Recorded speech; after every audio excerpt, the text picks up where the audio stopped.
Sarong padre de pamilya arestado huli sa pananakot sa iyang pamilya gamit ang sumpak. Uyan report ni Rosie Nieva.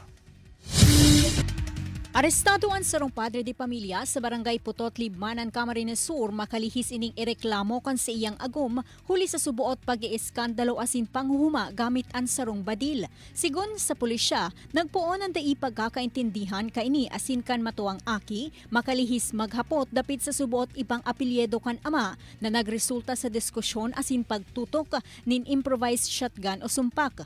Katakod kaini tulos man na nagresponde ang mga otoridad sa lugar. Nabutbutan lang ito pong papel, itong birth certificate, nakuha po so sarong certificate kay niyo pong sospechado. Duman na ma'am nagpoon diskusyon. Hinahapot siya ta ano tayo ba apelyido mi sa apelyido mo. Pinurbaran man ako ananing pahayag kan news team an agom kan biktima, alagad nagsayo man na ining maghampang pas sa kamera. Alagad sigun sa iya, may dati ng insidente nin pangungulog sa sainda.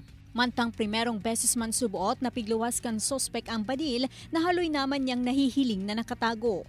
Sa ngunyana, nagtitinir na sa kustudiya kan mga otoridad ang sospetsado mantang pigpepreparar na ang kasong isusunad kontra digdi.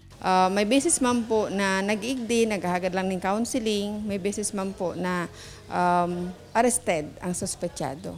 Kaya saro po yan sa campaign ta na dahil po kita magtios sa pangulog kang sendang agum, lalo po tamay karapatan ang kababaihan laban po sa pang-abuso. Ini si Rosie Nieva, Balitang Bicolandia.